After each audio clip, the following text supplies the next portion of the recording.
ഹരേ കൃഷ്ണ. ഹരേ കൃഷ്ണ. എല്ലാവർക്കും പ്രണാമം. ഹരേ കൃഷ്ണ മാതാജി. ഹരേ കൃഷ്ണ. ഓം നമോ ഭഗവതേ വാസുദേവായ. ഓം നമോ ഭഗവതേ വാസുദേവായ. ഓം നമോ ഭഗവതേ വാസുദേവായ. നാരായണം നമസ്കൃത്യം നരം ചൈവ നരോത്തമം ദേവീം സരസ്വതീം വ്യാസം തതോ ജയമുദീരയേത്. നഷ്ടപ്രായേഷ ഭദ്രേഷു നിത്യം ഭാഗവത സേവയാ.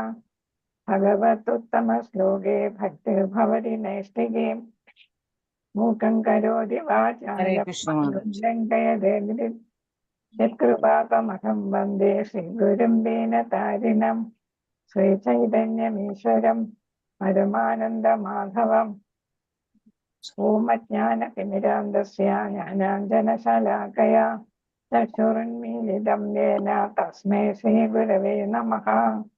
ശ്രീചൈതന്യമനുഭീഷ്ടം സ്ഥാപിതം യേന ഭൂതലേ സ്വയം രൂപ കഥാ മഹ്യം ദദാതി സ്വപദാന്തികം.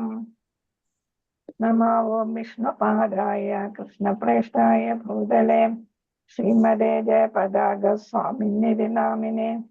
നമാചാര്യപാദായ നിധായ കൃപപ്രദായിനെ ഗൗരകഥാധാമദായ നഗരഗ്രാമതാരിണേ.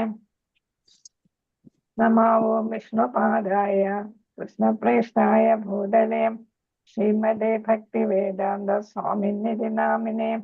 നമസ്തേ സരസ്വതേ ദേവേ ഗൗരവാണി പ്രചാരിണേ നിർവിശേഷ ശൂന്യവാദി പാശ്ചാത്യദേശതാരിണേ. ജയ ശ്രീകൃഷ്ണ ചൈതന്യ പ്രഭു നിത്യാനന്ദ ശ്രീ അദ്വൈത ഗദാധര ശ്രീവാസാദി ഗൗര ഭക്തവൃന്ദ. ഹരേ കൃഷ്ണ കൃഷ്ണ കൃഷ്ണ ഹരേ ഹരേ ഹരേ ഹരേ രാമ രാമ രാമ ഹരേ ഹരേ. ഹരേ കൃഷ്ണ കൃഷ്ണ കൃഷ്ണ ഹരേ ഹരേ. ഹരേ ഹരേ ഹരേ രാമ രാമ രാമ ഹരേ ഹരേ. ഹരേ കൃഷ്ണ ഹരേ കൃഷ്ണ ഹരേ രാമ രാമ ഹരേ ഹരേ. ഹരേ കൃഷ്ണ മാതാജി. ഹരേ കൃഷ്ണ കൃഷ്ണ ഹരേ കൃഷ്ണ മാതാജി. ഹരേ കൃഷ്ണ മാതാജി. ശ്രീ ശ്രീരാധാകൃഷ്ണനുണ്ട്, വിഷ്ണു മാംഗ്ലൂരുണ്ട്. 11th മലയാളം ഭഗവത്ഗീത ക്ലാസ്സിലേക്ക് എല്ലാവർക്കും സ്വാഗതം. ഹരേ കൃഷ്ണ. ഹരേ കൃഷ്ണ. ഇന്ന് നമ്മള് ഏതാണ് ഗോലോക ചാപ്റ്ററാണെന്ന് പഠിക്കാൻ പോവുക അല്ലെ. 18 അധ്യായങ്ങളെല്ലാം പഠിച്ചു കഴിഞ്ഞു. നിങ്ങളും എല്ലാം പഠിച്ചു? പഠിച്ചിട്ടില്ല, പഠിക്കാൻ നോക്കണ്ട്. പഠിച്ചുകൊണ്ടിരിക്കുക. സാമാന്യമൊക്കെ പഠിക്കാൻ പറ്റുമോ? ഹരേ കൃഷ്ണ. പഠിക്കാൻ ശ്രമിക്കുക. ഭഗവാന്റെ അനുഗ്രഹം ഉണ്ടാവും. പഠിക്കാൻ ശ്രമിക്കുക. ഭഗവാൻ എപ്പോഴും കൂടെ ഉണ്ടാവും. ഹരേ കൃഷ്ണ. നമ്മളെല്ലാം അങ്ങനെയല്ലേ എല്ലാവരും പഠിച്ചു വന്നത്. എല്ലാവരും ഭഗവാന്റെ കൃപ കൊണ്ട് പഠിച്ചു അതുപോലെ പറ്റണമെന്നില്ല. അതെ, വിചാരിച്ച നടക്കാത്ത കാര്യം. ഹരേ കൃഷ്ണ. അപ്പൊ ഗോലോക ചാപ്റ്റർ. അനന്യ ചിന്തയന്തോ മാം യേ ജനാ പര്യുപാസതേ തേഷാമിത്യാഭിയുക്താനാം യോഗക്ഷേമം വഹാമ്യഹം.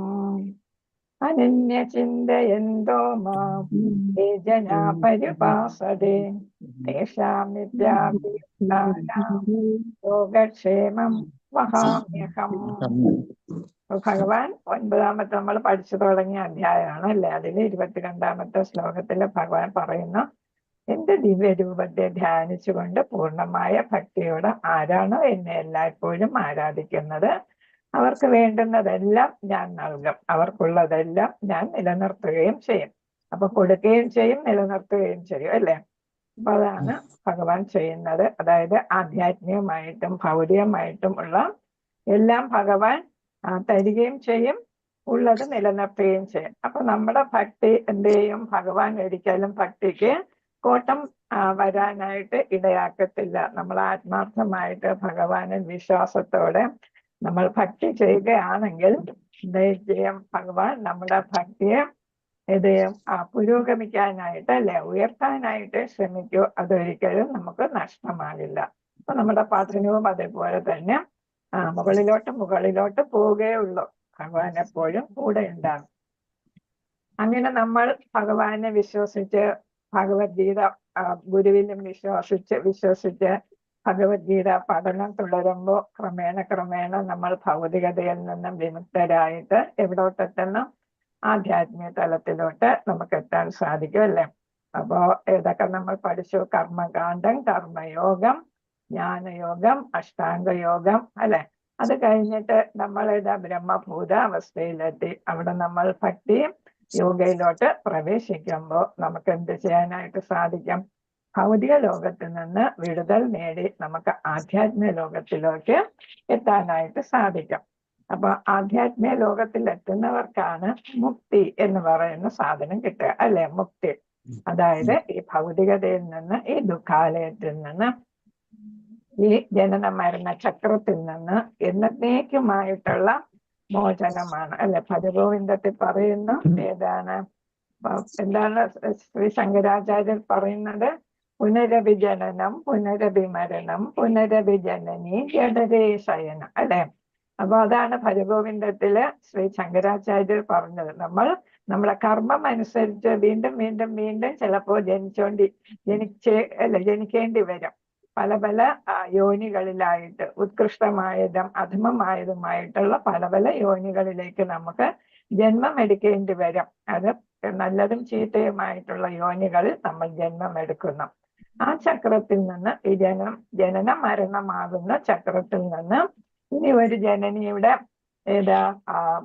ഗർഭപാത്രത്തിൽ ശയിക്കാതെ നമുക്ക് എന്നേക്ക് മോചനം കിട്ടാനുള്ള മാർഗമാണ് ഭഗവത്ഗീതയിലൂടെ ഭക്തിയോഗം.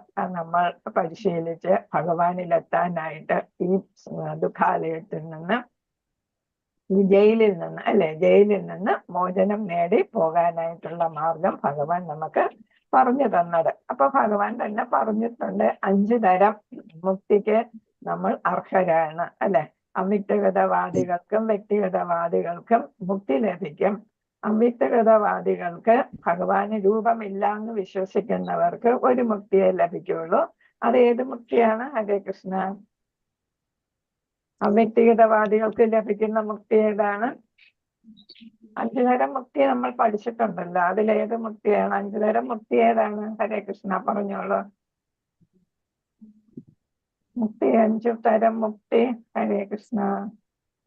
പല പല പ്രാവശ്യം നമ്മൾ കേട്ട കാര്യമാണ്. സായില് തുടങ്ങുന്നതാണ്. സാലോക്യമുക്തിയ. ശരി തന്നെ, മാതാജി പറഞ്ഞു ശരി തന്നെ. സാലോക്യം മുക്തി. അതൊന്ന്. പിന്നെ സാമീപ്യം, സാലോക്യം, സാരൂപ്യം, സാമീപ്യം, സായുജ്യം. സായുജ്യ മുക്തിയുണ്ട്, സാലോക്യ മുക്തിയുണ്ട്, സാമീപ്യ മുക്തിയുണ്ട്, സാരൂപ്യ മുക്തിയുണ്ട്. പിന്നെ ഒന്ന് പറഞ്ഞില്ല, സാർഷ്ടി അല്ലെ? സാർഷ്ടി, അതായത് ഭഗവാന്റെ എല്ലാ ഐശ്വര്യങ്ങളും അതേപോലെ നമുക്ക് കിട്ടുന്നതാണ് സാർഷ്ടി. അപ്പൊ ഭഗവാന് ഐശ്വര്യങ്ങൾ എത്രയുണ്ട്? 6 ഐശ്വര്യങ്ങളുണ്ട്. 6 ഐശ്വര്യങ്ങളും നമുക്കും കിട്ടാം. അതാണ് സാർഷ്ടി എന്ന് പറയുന്നത്. അപ്പോ ഈ രൂപം ഇല്ലാന്ന് വിശ്വസിക്കുന്നവർക്ക് ഒരു മുക്തിയെ കിട്ടുള്ളൂ. അതേത് മുക്തിയായിരിക്കും? നമുക്ക് കോമൺ സെൻസ് കൊണ്ട് പറയാവുന്നതാണ്. ഭഗവാന് രൂപമില്ല എന്ന് വിശ്വസിക്കുന്നവർക്ക് എവിടെ എത്താനേ സാധിക്കുമോ? ഹരേ കൃഷ്ണ. എവിടെ എത്താനേ അവർക്ക് സാധിക്കുമോ? സായുജ്യം, ബ്രഹ്മജ്യോതിയിൽ ലയിക്കത്തേ ഉള്ളൂ അല്ലെ? ബ്രഹ്മജ്യോതിയിൽ ലയിക്കുക എന്നുള്ള ഒരു മുക്തി മാത്രമേ അവർക്ക് ലഭിക്കുകയുള്ളൂ. പക്ഷെ ശരിയായിട്ടുള്ള ഭക്തർ അവിടെ ചെല്ലാനായിട്ട് ആഗ്രഹിക്കുന്നില്ല. കാരണം എന്താണ്? അതൊരു പ്രകാശമാണ് അല്ലെ? അവിടെ ഭഗവാന് രൂപമില്ല. ഭഗവാന് ഭക്തിയുടെ സേവനം ചെയ്യണമെങ്കിൽ നമുക്കൊരു രൂപം കിട്ടിയാലാണ് നമുക്ക് ഭക്തിയുടെ സേവനം നന്നായിട്ട് ചെയ്യാൻ സാധിക്കുന്നത് അല്ലെ? അവിടെ ഭക്തിയുത സേവനം ചെയ്യാനുള്ള സാധ്യത ഇല്ലാത്തത് കൊണ്ട് തന്നെ ശരിയായിട്ടുള്ള ഭക്തർ ഈ മുക്തി ആഗ്രഹിക്കുന്നില്ല. ബാക്കി 4 മുക്തികളുമാണ് ആഗ്രഹിക്കുക. അതിന് ശുദ്ധ ഭക്തർ എന്ത് വിചാരിക്കും? എനിക്ക് ഒരു മുക്തിയും വേണ്ട, എനിക്ക് നരകത്തിൽ പോയാലും ഭഗവാനെ സേവിക്കാനുള്ള അവസരം കിട്ടിയാൽ മതി എന്നാണ് ശുദ്ധ ഭക്തർ വിചാരിക്കുന്നത്. അതാണ് യഥാർത്ഥത്തിലുള്ള ഭക്തർ. അവർ ഒരു മുക്തിയും, ഈ പറഞ്ഞ 5 മുക്തിയും അവർ ആഗ്രഹിക്കുന്നില്ല എന്നാണ് പറയുന്നത്. അപ്പോ നമ്മൾ ഏതായാലും ഏതാണ് മുക്തിക്ക് നമുക്ക് സാധ്യതയുണ്ട്. അപ്പൊ ദുഃഖം, വിശപ്പ്, ദാഹം, ദുരിതം, ശ്വാസം മുട്ടൽ, ഇരുട്ട്, ചുരുണ്ടിക്കൂടി കിടക്കൽ എന്നീ 6 തരം ദുഃഖങ്ങൾ അനുഭവിച്ചാണ് നമ്മൾ ഈ ഭൂമിയിലോട്ട് ജനിക്കുന്നത്. ജനിച്ചു കഴിയുമ്പോൾ എല്ലാവരും ഭയങ്കര സന്തോഷത്തോട് വാരിക്കോരി എടുക്കും അല്ലേ? പക്ഷെ ഈ 9 മാസം 9 ദിവസം 9 മണിക്കൂർ എന്നൊക്കെ പറയുന്നുണ്ട്. ഗർഭപാത്രത്തിൽ കിടക്കുമ്പോൾ ആ കുഞ്ഞ്, ആ ആത്മാവ് എന്ത് വിചാരിക്കും? ഇനി ഒരു ജനനം എനിക്ക് വേണ്ട, എന്റെ ഭഗവാനെ, എന്താണ് പരമാത്മാവേ, ഞാൻ ഇനി ഒരു ജന്മത്തിന് ആഗ്രഹിക്കത്തില്ല. എന്റെ പ്രവർത്തികളെല്ലാം വളരെ നല്ലതായിരിക്കും. അങ്ങ് പറയുന്നത് പോലെയുള്ള എല്ലാ പ്രവർത്തികളുമേ ഞാൻ ചെയ്യൂ. ഞാൻ അല്ലാതെ എന്റെ സ്വന്തം ഇഷ്ടത്തിന് ഞാൻ ഒരു പ്രവൃത്തി ചെയ്യത്തില്ല. ഈ 6 തരം ദുഃഖങ്ങൾ അനുഭവിക്കുമ്പോഴാണ് ഇത് പറയുക അല്ലേ? പക്ഷെ അങ്ങനെ വാക്ക് കൊടുത്തിട്ട് ഇങ്ങ് പുറത്ത് വരുമ്പോഴാണ്, ഭൗതികതയിൽ വരുമ്പോൾ നമ്മളെല്ലാം ത്രിഗുണങ്ങളിൽ പെട്ട് അല്ലെ, സുഖ സൗകര്യങ്ങളിലെല്ലാം പെട്ട് നമ്മൾ ഭഗവാനെ വാക്ക് കൊടുത്തതും മറക്കുന്നു, ഭഗവാനെയും മറക്കുന്നു. ഭഗവാനാണ് നമ്മളെ പിതാവെന്നും പ്രപിതാമഹനെന്നും ഒക്കെ പറയാം. അപ്പൊ അദ്ദേഹത്തെ നമ്മൾ മറന്ന് നമ്മൾ ഭൗതികതയിൽ ലയിക്കുന്നു, ത്രിഗുണങ്ങൾ നമ്മൾ അതിന് സ്വാധീനിക്കുന്നു എന്നുള്ളതാണ് പറയുന്നത്. അപ്പൊ എല്ലാ ജീവജാലങ്ങളും ഭഗവാന്റെ അംശമാണ്. അപ്പോ അദ്ദേഹം എന്താണ്? എപ്പോഴും സച്ചിത് ആനന്ദനാണ് അല്ലെ? സച്ചിത് ആനന്ദനാണ്, സച്ചിദാനന്ദൻ, എപ്പോഴും ശാശ്വതമായിട്ടുള്ള ആനന്ദം അനുഭവിക്കുന്ന ആളാണ്. അപ്പൊ അദ്ദേഹത്തിന്റെ മക്കളായിട്ടുള്ള നമ്മളും എന്താണ്? എല്ലാ ജീവജാലങ്ങളും അത് അനുഭവിക്കണമെന്ന് അദ്ദേഹം സ്വമേധയാ ആഗ്രഹിക്കും. ഒരു പിതാവ് മക്കളുടെ സുഖം ആഗ്രഹിക്കുന്നത് പോലെ തന്നെ നമ്മുടെ ഭഗവാനും അത് തന്നെയാണ് ആഗ്രഹിക്കുന്നത്. പക്ഷെ നമുക്ക് അതിനുള്ള സമയമില്ല, ഭഗവാനെ ഓർക്കാനും ഒന്നിനുമുള്ള സമയമില്ലാത്തത് കൊണ്ട് നമ്മൾ എന്ത് ചെയ്യുന്നു? നമ്മുടെ ഭൗതിക ആയിട്ടുള്ള ആഗ്രഹങ്ങൾ നിറവേറ്റുന്നതിന് വേണ്ടിയിട്ട് രജോ ഗുണത്തിലും തമോ ഗുണത്തിലും സത്വഗുണത്തിലുമുള്ള വിവിധ തരം പ്രവൃത്തികളും അതിന്റെ സ്വഭാവങ്ങളും എല്ലാം കാണിച്ച് അതിന്റെ പാപ പുണ്യ പ്രതികരണങ്ങൾ ആസ്വദിച്ചുകൊണ്ട് അനുഭവിച്ചുകൊണ്ട് ഇവിടെ നമ്മൾ കഴിഞ്ഞുകൂടുന്നു. അപ്പൊ സായുജ്യ മുക്തി ആഗ്രഹിക്കുന്ന ആരാണ്? അവ്യക്തഗതവാദികൾ എവിടെ ഒരു വശത്തും, ബാക്കി 4 മുക്തികൾ ആഗ്രഹിക്കുന്ന ഭഗവാന്റെ വ്യക്തി രൂപമുണ്ട്, സദാ ആകർഷണീയമായ ഒരു രൂപമുണ്ട് ഭഗവാന് എന്ന് ആഗ്രഹിക്കുന്ന ഏതാണ് വ്യക്തിഗതവാദികൾ മറുവശത്തും ആണ്. അങ്ങനെ 2 കൂട്ടരുണ്ട്. ആ 2 കൂട്ടരില് ഒരു കൂട്ടർക്ക് ബ്രഹ്മനിൽ ലയിക്കാനായിട്ട് സാധിക്കും, മറ്റേ ആളുകൾക്ക് ഏതിലും എത്താം, മറ്റ് 4 മുക്തികളിലും എത്താനായിട്ട് സാധിക്കും. സാലോക്യം എന്ന് പറയുമ്പോൾ ഭഗവാനോടൊപ്പം ഭഗവത് ലോകത്ത് ജീവിക്കുക, വസിക്കുക. സാമീപ്യം എന്ന് പറയുമ്പോൾ എപ്പോഴും ഭഗവാന്റെ സമീപത്തുണ്ടായിരിക്കുക. അർജുനന് കിട്ടിയ ഒരു റയർ അവസരമാണ് അല്ലെ, മറ്റു ആളുകൾക്കൊന്നും കിട്ടാത്തതാണ്.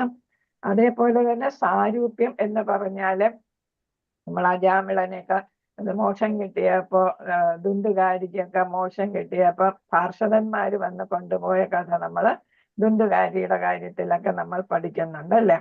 അപ്പൊ ഗോകർണന് ആദ്യം കിട്ടിയില്ല. അപ്പൊ ഗോകർണൻ ചോദിക്കുന്ന, എന്താ ഞങ്ങളെ കൂടെ കൊണ്ടുപോകാത്ത? ഞങ്ങളും സപ്താഹം ചെയ്തവരല്ലേ, കേട്ടവരല്ലേ? അപ്പൊ എന്താ പറഞ്ഞ? ശരിയായിട്ട് സപ്താഹം കേട്ടത് ആരായിരുന്നു? ദുന്ദുകാരി മാത്രമായിരുന്നു. ജലപാനം ഒന്നും ഇല്ലാതെ അല്ലെ, ഒരു വായുവായിട്ട് മുളയ്ക്കുള്ളിലാണ് ഇരുന്നത് തന്നെ അല്ലെ? അപ്പൊ ഊണും ഉറക്കമൊന്നും ഇല്ലാത്ത ഒരവസ്ഥയിലായിരുന്നു ആ പ്രേതം ആയിട്ടിരുന്നത് അല്ലെ? അപ്പൊ അദ്ദേഹമാണ് എല്ലാം ശരിയായിട്ട് ശ്രമിച്ചത്. അതുകൊണ്ട് അദ്ദേഹത്തെ ഇപ്പൊ കൊണ്ടുപോകുന്നു, നിങ്ങളും ഈ അവസരം നിങ്ങൾക്കും കിട്ടും. അപ്പൊ വീണ്ടും സപ്താഹം നടത്തി എന്നാണ് പറയുന്നത്. ഭാഗവതത്തിന്റെ തുടക്കത്തില് പറയുന്ന മാഹാത്മ്യം പറയുമ്പോൾ അതാണ് അവിടെ പറയുന്നത്. അപ്പൊ എന്താണ്? ഭഗവാന്റെ അതേ ഐശ്വര്യങ്ങള് സാഷ്ടിയില് കിട്ടാം. അപ്പൊ അദ്യാമളനും ദുന്ദുകാരിക്കും ഒക്കെ കിട്ടിയ അവസരം എല്ലാവർക്കും കിട്ടുന്നതാണ്. ഭഗവാന്റെ 6 ഐശ്വര്യങ്ങളോട് കൂടിയും നമുക്ക് മക്കളായതുകൊണ്ട് മക്കൾക്ക് പിതാവിന്റെ സ്വത്തിന് അവകാശം ഉണ്ടല്ലോ അല്ലെ? അപ്പൊ ഭഗവാന്റെ ഐശ്വര്യങ്ങൾ നമുക്ക് അവകാശമുള്ളതാണ്, പക്ഷെ നമ്മൾ അതിനനുസരിച്ച് പ്രവർത്തിക്കണമെന്ന് മാത്രം. അതേസമയം സായുജ്യ മുക്തിക്കാര് തത്വം അസി എന്നാണ് വിശ്വസിക്കുന്നത്. ഞാൻ തത്ത്, നീ അത് തന്നെയാകുന്നു, നീ ആത്മാവ് അത് തന്നെ, യു ആർ ദാറ്റ്, യു എന്ന് വെച്ചാൽ നീ ആത്മാവ്, തത് അസി അല്ലെ, അത് തന്നെ ആകുന്നു, തത്ത് അത് ആകുന്നു, അസി അത് തന്നെ ആകുന്നു. അതായത് ജീവാത്മാവും പരമാത്മാവും ഒന്ന് തന്നെയാണെന്ന് വിശ്വസിക്കുന്നവരാണ് അദ്വൈതവാദികൾ അല്ലെ. അപ്പൊ ആ നമ്മൾ പഠിച്ചിട്ടുണ്ട്, രണ്ടും ഒന്നല്ല എന്ന് നമ്മൾ പഠിച്ചിട്ടുണ്ട് അല്ലെ. ഭഗവാന്റെ ഗുണങ്ങളുണ്ട്, പക്ഷെ അളവിൽ നമ്മൾ വ്യത്യാസമാണ്. അതിന്റെ ഭേദാഭേദ തത്വത്തിൽ നമ്മൾ അതാണ് പഠിച്ചിട്ടുള്ളത്. എല്ലാവരും എല്ലാം ഓർത്തോണം, മറന്നു പോകരുത്. അപ്പൊ ബാക്കി 4 മുക്തി ലഭിക്കുന്നവർ വൈകുണ്ഠത്തിലോ അല്ലെങ്കിൽ എവിടെയോ പോകും, ഗോലോക വൃന്ദാവനത്തിലോ പോകും.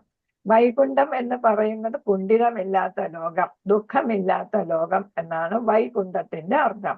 നമ്മൾ ഈ ഭൗതികമായ ഈ ലോകത്തിൽ നിന്ന്, ദുഃഖാലയത്തിൽ നിന്ന് ദുഃഖമില്ലാത്ത ലോകത്തിലേക്ക് നമ്മൾ ഗമിക്കുന്നു, ഭക്തിയുടെ സേവനം ചെയ്ത് നമ്മൾ ഗമിക്കുന്നു എന്നുള്ളതാണ് വൈകുണ്ഠത്തിലേക്ക് പോകുന്നത്. പിന്നെ നമ്മൾ പോകുന്നത് ഗോലോക വൃന്ദാവനത്തിലും നമുക്ക് പോകാനായിട്ട് സാധിക്കും.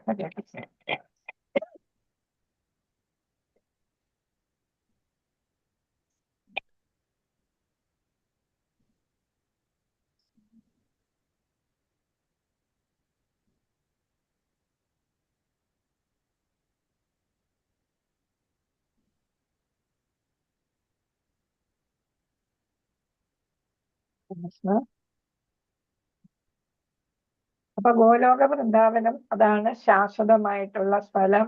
ബ്രഹ്മജ്യോതിയിൽ ലയിച്ചാൽ വീണ്ടും ചിലപ്പോൾ ജനനം എടുക്കേണ്ടി വരും എന്നാണ് പറയുന്നത്.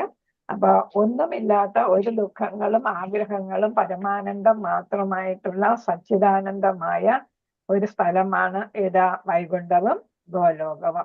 അപ്പൊ നമ്മുടെ ബുക്കില് ഏതാണ്, ഹരേ കൃഷ്ണ, അംബിക മാതാജിയുടെ അടുത്ത് ബുക്കിരിപ്പുണ്ട്, ഭാഗവതം 1-ാം സ്കന്ധം. അപ്പൊ അതില് കാണിച്ചിട്ടുണ്ട്. ഹരേ കൃഷ്ണ, ഹരേ കൃഷ്ണ. അംബിക മാതാജി, ഹരേ കൃഷ്ണ. വലിയ ബുക്ക് ഇരിപ്പുണ്ടോ കയ്യില്? ഹരേ കൃഷ്ണ.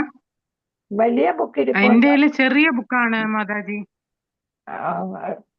ആ ചെറിയ ബുക്കിലില്ല, വലിയ ബുക്കിലേ ഉള്ളൂ. 2 വോളിയം ഉള്ളതിലുണ്ടോ മാതാജി?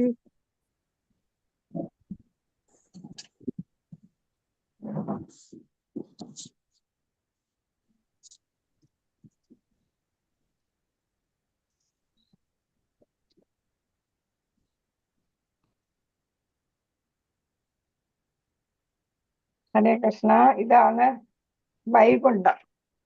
വൈകുണ്ഠവും നടുക്ക് ഗോലോകവും കാണിച്ചിട്ടുണ്ട്. കാണാമോ? കുറച്ചുകൂടെ പുറകിലേക്ക് വെച്ചാൽ മതി. കുറച്ചുകൂടെ പുറകിലേക്ക് വെച്ചാല്. കാണാമോ? ഇല്ല, കാണുന്നില്ല, മങ്ങലാണ്.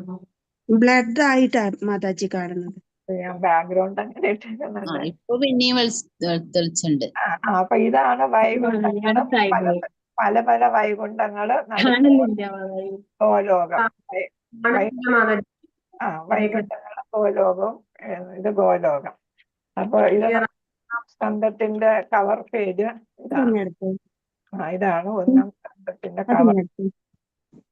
അപ്പൊ ഇതാണ് നമുക്ക് വൈകുണ്ഠത്തിലും ലോകത്തിലും എത്താൻ പറ്റും എന്നാണ് ഇതില് പറയുന്നത്. അപ്പൊ ഇവിടെ ഭഗവാന്റെ സൃഷ്ടിയെ കുറിച്ച് പറയുമ്പോൾ ഭഗവാന്റെ സൃഷ്ടിക്ക് പരിധിയില്ല, അതിന് തുടക്കവും ഒടുക്കവും ഒന്നും ഇല്ലാത്തതാണ് ഭഗവാന്റെ സൃഷ്ടി എന്ന് പറയുന്നത്. നമ്മള് ഈ ബ്രഹ്മാണ്ടങ്ങളില് 4-ൽ 3 ഭാഗം ഏതാണ്? ആധ്യാത്മിക ലോകമാണ്. ബ്രഹ്മാണ്ടങ്ങളിൽ 4-ൽ 3 ഭാഗം, 3/4 ഭാഗവും ആധ്യാത്മിക ലോകം, 4-ൽ 1 ഭാഗം, 1/4 ഭാഗം മാത്രമേ ഭൗതിക ലോകമുള്ളൂ. അപ്പൊ ഈ 84 ലക്ഷം വിവിധ തരത്തിലുള്ള ജീവജാലങ്ങൾ താമസിക്കുന്നു എന്ന് വെച്ചാൽ ഒരു മനുഷ്യൻ എന്ന് പറയുന്ന ഒരു തരം എന്നുള്ളതാണ്. അങ്ങനെ 84 ലക്ഷം വ്യത്യസ്ത ജീവജാലങ്ങളാണ് നമ്മുടെ ഈ ഭൗതിക ലോകത്തുള്ളത്. അവരെല്ലാരും കൂടെ എത്ര സ്ഥലം താമസിക്കുന്നുള്ളൂ, എത്ര സ്ഥലമാണ് അവര് പിടിച്ചു വെച്ചേക്കുന്നത് വെറും ഒരു ഭാഗമാണ്, 4-ൽ 1 ഭാഗം മാത്രമാണ്. അപ്പൊ ബാക്കി 4-ൽ 3 ഭാഗവും എവിടെയാണ് വരുന്നത്? ആധ്യാത്മിക ലോകം. അപ്പൊ നമ്മൾ എത്ര പേര് വേണമെങ്കിലും അവിടോട്ട് ചെന്ന സ്ഥലമുണ്ട്. അതുകൊണ്ട് നമ്മൾ ആ സ്ഥലം ഇല്ലാതെ വരുമെന്ന് വിഷമിക്കണ്ട എന്നുള്ളതാണ്. അപ്പൊ നമുക്ക് എത്ര സ്ഥലം വേണമെങ്കിലും എടുക്കാം. അപ്പൊ എല്ലാവരും തയ്യാറായിരിക്കുക, പോകാനായിട്ട്, അങ്ങോട്ട് പോകാനായിട്ട് തയ്യാറായിട്ട് ഇരിക്കുക. അപ്പൊ ഇവിടെ ഇത് കാണിച്ചിട്ടുണ്ട്. ഹരേ കൃഷ്ണ. ഈ കാണിച്ചിരിക്കുന്നതാണ്, ഇതാണ് ഏതായിട്ട് വരുന്നത്? ഗോലോകച്ച ഗോലോകം. ഗോലോകം, ഇതാണ് ഗോലോകം. ഹരേ കൃഷ്ണ. അമ്പിക മാതാജി ഇത് വലുതാക്കാനായിട്ട് പറ്റുമോ?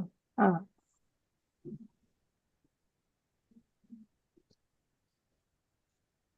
വലുതാക്കുമ്പോൾ സൈഡിലോട്ട് പോകും. അവരൊരു സൂം ചെയ്താൽ മതി മാതാജി. ആ, സൈഡിലോട്ട് പോകുന്നു. വലുതാക്കുമ്പോഴേ അത് റൈറ്റ് സൈഡിലോട്ട് നീങ്ങി പോകുന്നു. അപ്പൊ ഇതാണ് ഗോലോകം. ഇവിടെ രാധാറാണിയും ശ്രീകൃഷ്ണനുമുണ്ട്. ചുറ്റുവട്ടം ഒരു താമരയുടെ ആകൃതിയിലുള്ളതാണ് ഗോലോകം, അല്ലേ? അപ്പൊ അതിന്റെ കളറും താമരയുടെ കളർ തന്നെയാണ്.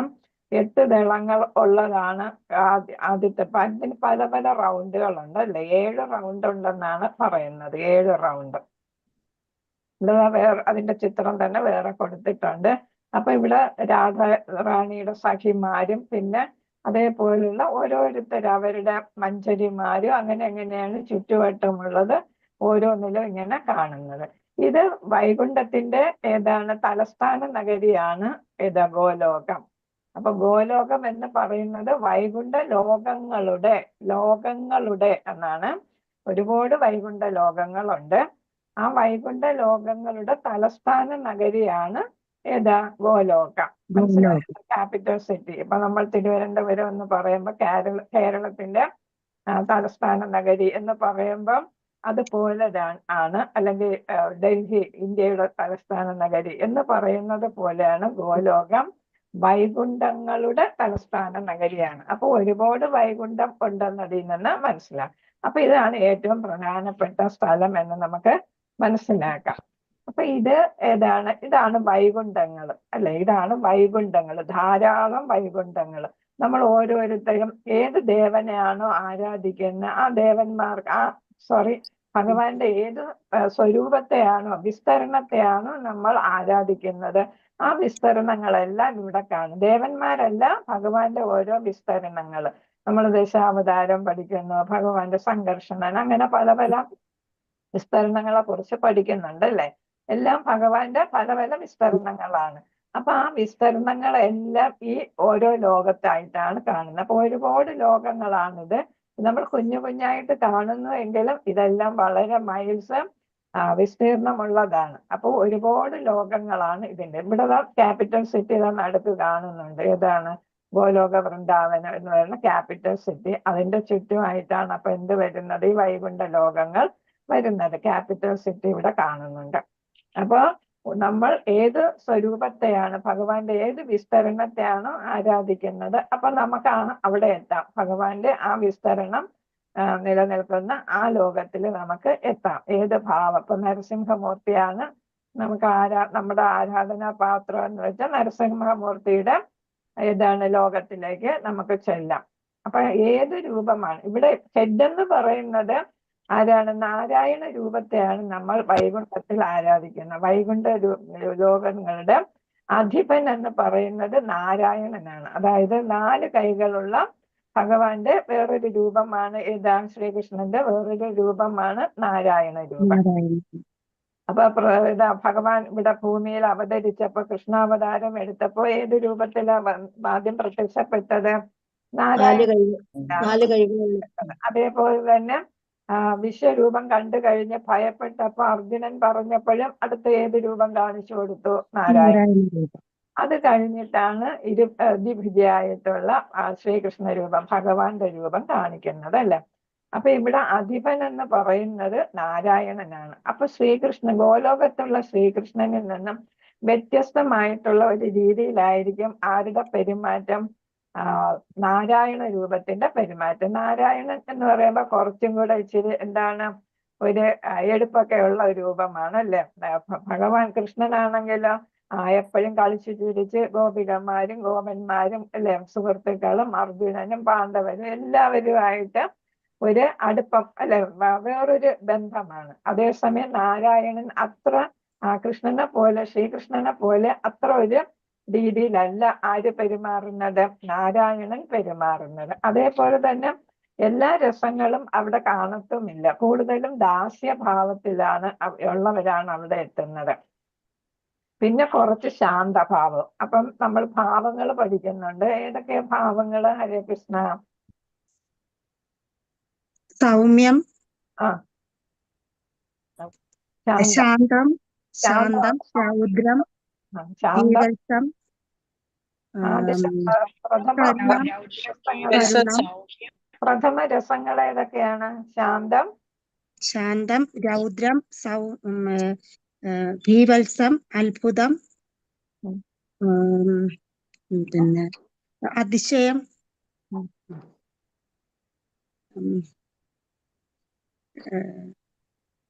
ഭയം, ഭയം, ഭയം, ഇതെല്ലാം മറന്നു.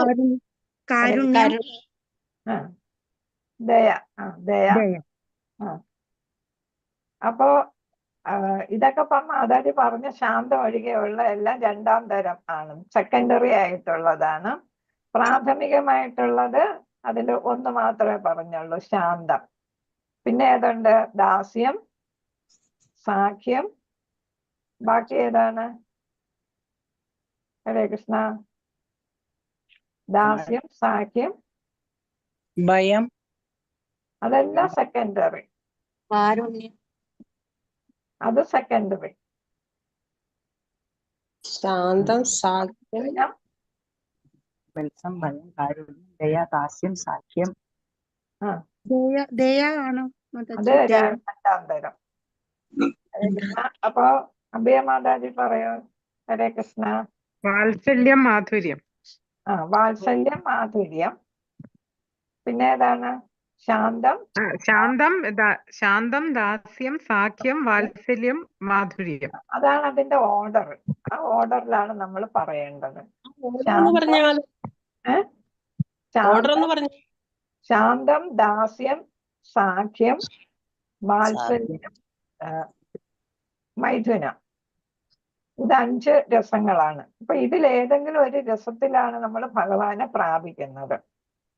അപ്പൊ അതില് ശാന്തരസവും ദാസ്യരസവും, ശാന്തരസം കുറച്ചും ദാസ്യരസമാണ് കൂടുതൽ. അപ്പൊ ഇവിടെ ഒരു സേവക മനോഭാവത്തിലാണ് നമ്മൾ വൈകുണ്ഠത്തിൽ എത്തുന്നത് എന്നുള്ളതാണ് അവിടെ നമ്മൾ ഓർക്കേണ്ടത്. ഹരേ കൃഷ്ണ. അപ്പൊ നമ്മൾ ഈ കാണുന്നത് ഏതാണ്? ഭൗതിക ലോകമാണ് ഈ റൗണ്ട് ആകൃതിയിൽ കാണുന്നത്. റൗണ്ട് ആകൃതിയിൽ കാണുന്നത് ഏതാണ്? ഭൗതിക ലോകം. അപ്പൊ ഇവിടെ എന്റെ പേരിലുള്ള ഒരു നദി ഇവിടെ ഉണ്ട്. അപ്പൊ I am being proud of that. എന്താണ്? എന്റെ പേര് ഇതാ കിടക്കുന്നുണ്ട്, വിജയ റിവർ, വിരജ റിവർ. അപ്പൊ വിരജ നദി അതെന്താണ്? അതാണ് നമ്മൾ പുരുഷാവതാരത്തിൽ ആദ്യം പറയുന്നത്. ഏതാണ് ഹരേ കൃഷ്ണ? വിരാട് പുരുഷൻ. 3 പുരുഷാവതാരങ്ങൾ. മഹാവിഷ്ണു ആണോ മാതാജി?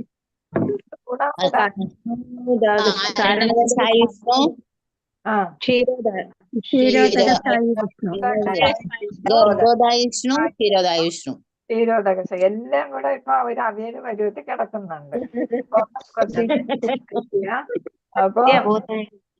അപ്പൊ കാരണോദകശായി വിഷ്ണു ഈ കാരണ ഓഷനിലാണ് ഇതാ കിടക്കുന്നത്. വിരജ റിവറിന് വേറൊരു പേരാണ് കാരണ ഓഷൻ. കാണാനല്ലേ കാരണ ഓഷൻ. അപ്പൊ ഈ കാരണ ഓഷത്തിൽ കിടക്കുന്ന, സമുദ്രത്തിൽ കിടക്കുന്ന ഇദ്ദേഹത്തെയാണ് കാരണോദകശായി വിഷ്ണു എന്ന് പറയുന്നത്. അപ്പൊ അദ്ദേഹത്തെ ഒറ്റയ്ക്കാണ് ഇവിടെ കിടക്കുന്നത്. ആരുമില്ല കൂട്ടിന്. ലക്ഷ്മി ദേവിയും ഇല്ല, അനന്തനും ഇല്ല. അപ്പൊ അങ്ങനെ ഒറ്റയ്ക്ക് ഇവിടെ ശയിക്കുന്നു. അദ്ദേഹത്തിന്റെ ഉച്ഛ്വാസത്തിൽ നിന്ന് വായു പുറത്തോട്ട് വിടുമ്പോ ഉച്ഛ്വാസത്തിൽ നിന്ന് എന്ത് ചെയ്യുന്നു? ബ്രഹ്മാണ്ടങ്ങളെല്ലാം ഖഗോളങ്ങൾ കാണിച്ചിരിക്കുന്നു. എല്ലാ ബ്രഹ്മാണ്ടങ്ങളും സൃഷ്ടിക്കപ്പെടുന്നു. മനസ്സിലായല്ലോ? അപ്പൊ ഈ വിരജ റിവർ വരെയുള്ളത് കാരണം സമുദ്രം വരെയുള്ള അതിന് താഴെ ഉള്ളത് ഏതാണ്? ഭൗതിക ലോകമാണ്. ഈ ഭൗതിക ലോകം ഈ വിരജ റിവറിന് താഴെയുള്ളതാണ്. അത് 4/1 ഭാഗമേ വരുന്നുള്ളൂ. ബ്രഹ്മാണ്ടത്തിന്റെ 4/1 ഭാഗമേ വരുന്നുള്ളൂ. ഏതാ? ഈ ഭൗതിക ലോകം. ബാക്കി മുഴുവനും ഏതാണ്? വൈകുണ്ഠവും ഗോലോകവുമായിട്ട് ആധ്യാത്മിക ലോകം. അപ്പൊ ഭൗതിക ലോകത്തിന്റെ അതിർത്തി ആണിത്. ഈ വിരജ റിവർ എന്ന് പറയുന്നത് ഭൗതിക ലോകത്തെ ആധ്യാത്മിക ലോകത്തിൽ നിന്ന് വേർതിരിക്കുന്ന നദിയാണ്, അല്ലെങ്കിൽ കാരണ സമുദ്രമാണ് ഇത്. അപ്പൊ ബ്രഹ്മജ്യോതി, അതിന് തൊട്ട് മുകളിലായിട്ട് ഇതാ ബ്രഹ്മജ്യോതി കിടക്കുന്നു. കാണാമല്ലോ അല്ലെ? ബ്രഹ്മജ്യോതി.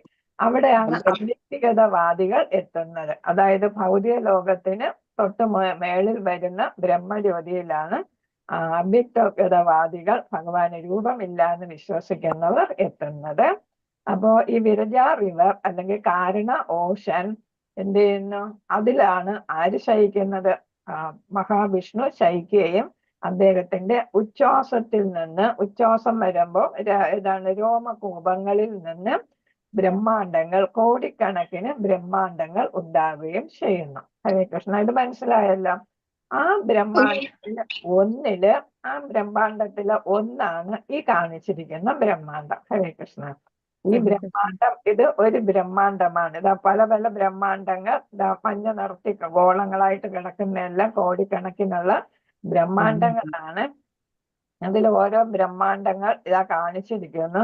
അതിലൊരു ബ്രഹ്മാണ്ടം വലുതായിട്ട് കാണിച്ചിരിക്കുന്നു. ഈ ബ്രഹ്മാണ്ടത്തിലാണ് ഗർഭോദക ഓഷൻ, സമുദ്രം വരുന്നത്.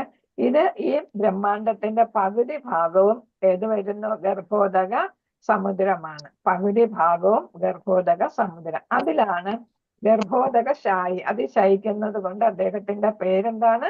ഗർഭോദക. അല്ലെ? ആ വിഷ്ണുവിന് സേവിക്കാനായിട്ട് ലക്ഷ്മിയുണ്ട്, മെത്തയായിട്ട് ആരുമുണ്ട്? അനന്തൻ. അനന്തന്റെ മേളില് ലക്ഷ്മിയുടെ പാദസേവനം അനുഭവിച്ചുകൊണ്ട് ഗർഭോദകശായി വിഷ്ണു കിടക്കുന്ന ഗർഭോദക സമുദ്രത്തിൽ. അത് ഒരു ബ്രഹ്മാണ്ടത്തിലാണ് ഇത് വരുന്നത് അല്ലെ? ധാരാളം ബ്രഹ്മാണ്ടത്തില് ഒരു ബ്രഹ്മാണ്ടത്തിൽ, ഓരോ ബ്രഹ്മാണ്ടത്തിലും ആര് പ്രവേശിക്കുന്നു? ഗർഭോദകശായി വിഷ്ണു ഉണ്ട് അല്ലെ? ഇവിടെ എല്ലാം അതാ കാണിച്ചിരിക്കുന്നു. ഓരോ ബ്രഹ്മാണ്ടത്തിലും ഉണ്ട്. അപ്പൊ ഒരു ബ്രഹ്മാണ്ടത്തിന്റെ കാര്യമാണ് ഇനി നമ്മൾ പഠിക്കുന്നത്. അതില് ഗർഭോദകശായി വിഷ്ണു ശയിക്കുന്നു, ഗർഭോദക സമുദ്രത്തില് ശയിക്കുന്നു. അതില് അദ്ദേഹത്തിന്റെ നാഭിയിൽ നിന്നാണ് മേളിലോട്ട് വളഞ്ഞു വളഞ്ഞു പോയിട്ട് ബ്രഹ്മാവിനെ കാണുന്നു. മനസ്സിലായല്ലോ? ഈ നാഭി അല്ലെ, താമര, ഈ നാഭിയിൽ നിന്ന് വരുന്ന ഇതാണ് താമരയുടെ തണ്ടാണ് ഈ പോയിരിക്കുന്നത് അല്ലെ? അതിലാണ് ഏതാണ്? ബ്രഹ്മാവ് താമരയിൽ അദ്ദേഹം ഇരിക്കുന്നു. ബ്രഹ്മാവിന് സൃഷ്ടിക്കപ്പെട്ടു. ബ്രഹ്മാവിനെ സൃഷ്ടിക്കപ്പെട്ടപ്പോ ബ്രഹ്മാവ് അവിടെ നോക്കിയപ്പോ എല്ലായിടവും കൂരിരുട്ട്, ഒന്നും കാണുന്നില്ല. അദ്ദേഹം ഈ താമര ഇതാണ് ദണ്ടിന്റെ മുകളിലും താഴെ ഇങ്ങനെ പോയി നോക്കി, ഇത് എവിടെയാണ് ഞാൻ, എവിടെ നിന്ന് ഞാൻ വന്നു, എവിടെയാണ് എന്റെ ഉത്ഭവം എന്നറിയാനായിട്ട് അങ്ങോട്ടും ഇങ്ങോട്ടും പോയി താഴെ മേളിലോട്ട് സഞ്ചരിച്ച് ചിന്തിച്ചിരുന്നപ്പോഴാണ് തപഹ എന്നുള്ള വാക്ക് കേൾക്കുന്നത്. അപ്പൊ അദ്ദേഹത്തിന് മനസ്സിലായി എന്താണ് തപസ് ചെയ്യുക എന്ന്. അങ്ങനെ അദ്ദേഹം 1000 വർഷം തപസ് ചെയ്തു എന്നാണ് പറയുന്നത്. ദേവന്മാരുടെ 1000 വർഷം എന്ന് പറയുന്നത് നമുക്ക് ഇമാജിൻ ചെയ്യാൻ പറ്റുന്നില്ല അല്ലെ? അപ്പൊ 1000 വർഷം തപസ് ചെയ്തു. അപ്പോഴാണ് ഭഗവാൻ പിന്നെന്താണ് അദ്ദേഹത്തിന് ഭഗവാന് ദൃശ്യമായത് എന്നാണ് പറയുന്നത്. അതനുസരിച്ച് പിന്നെ ഭഗവാൻ നിർദ്ദേശമനുസരിച്ച് അദ്ദേഹം സൃഷ്ടികർമ്മങ്ങൾ ആരംഭിക്കുകയുണ്ടായി. അതൊക്കെ നമ്മൾ ഭാഗവതത്തിൽ വളരെ ഡീറ്റെയിൽ ആയിട്ട് പഠിക്കുന്നുണ്ട്. അപ്പോൾ ഓരോ സൃഷ്ടികർമ്മങ്ങൾ നടത്തുന്നു. അദ്ദേഹം എന്ത് ചെയ്തു? പല പല ജീവജാലങ്ങളെ എല്ലാം സൃഷ്ടിച്ചു. അതിന്റെ ഭാഗമായിട്ട് അവർക്ക് ജീവിക്കുന്നതിന് വേണ്ടിയിട്ട് പല ലോകങ്ങൾ സൃഷ്ടിച്ചു. അപ്പോ ഇതിന്റെ മധ്യത്തിലായിട്ട് നമ്മുടെ ലോകം വരും, ഭൂമി വരും.